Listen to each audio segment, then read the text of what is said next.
Hello, YouTubers, friends, compatriots, bootlickers, shills, death slicers, peasants, vassals, minions, meat sacks, limeys.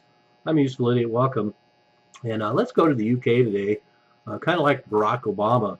And so that's the story. Barack Obama, the President of the United States, has visited the UK and stood next to David Cameron and warned about the Brexit.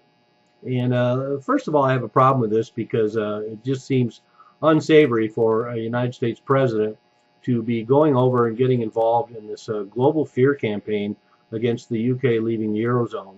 U.S. president basically meddling in the internal politics of UK. It's one thing for him to make comments to the media in the United States, but it's another for him to go stand next to the leader of the UK and warn about this potentiality.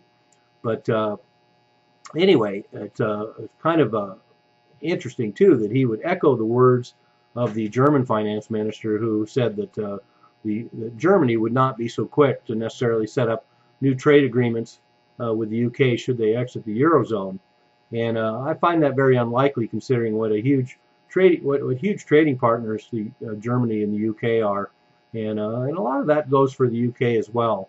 So now we have Barack Obama suggesting the same thing, that the UK could wait as long as 5 to 10 years, as he put it. They could be in line for a trade agreement between 5 and 10 years should they leave the eurozone, and that's quite a threat. And I'm really surprised that he would come out and say that, because the UK is the United States is probably a long time the most traditional ally, and for Barack Obama to make that threat is, like I say, rather unseemly. And the Barack Obama administration, of course, at this present, is negotiating this trade agreement with the eurozone, and so this trade agreement takes precedence over the UK. And so that's what Barack Obama is alluding to. In fact, stated as much, that his primary goal is to negotiate with the Eurozone and set up this global corporate governance through these new trade agreements. And one of the interesting comments that came out of this was Boris Johnson, the London mayor, who said that, quote, the Americans would never contemplate anything like the EU for themselves or their neighbors in their own hemisphere, unquote, and called Barack Obama a hypocrite. And of course, Boris Johnson's for the exit of the UK from the Eurozone.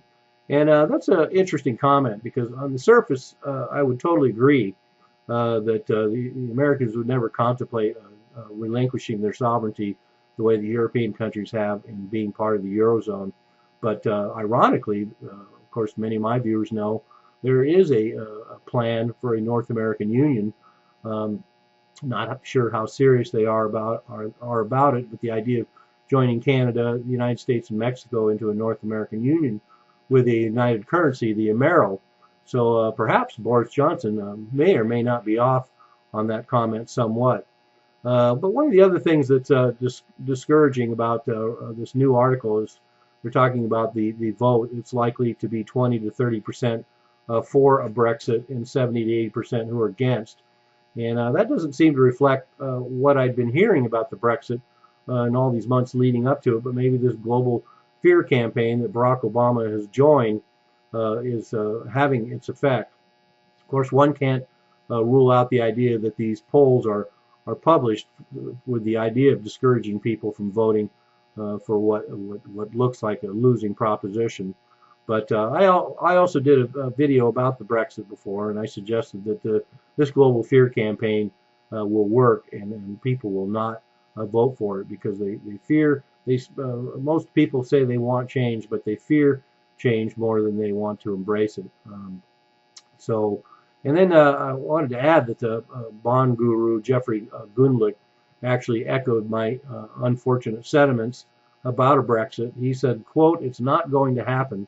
People like to complain, they like to say what's wrong, but then when it comes down to actually pulling the lever, they sit there and say, what exactly am I doing here? What is going to happen? The devil you know is better than the devil you don't know. Look at what happened with Scotland. People aren't going to pull a lever for Brexit, so I don't even think that's worth considering at the present time, unquote. Very discouraging indeed, but unfortunately fairly realistic. And what a telling statement. The devil you know is better than the devil you don't know. And that's how we get the kind of leadership that we have in the world. So there we have it. Barack Obama joining in the global fear campaign by the status quo to intimidate the British population and staying part of the Eurozone debt slavery machinery. I'm a useful idiot. Don't you be one too.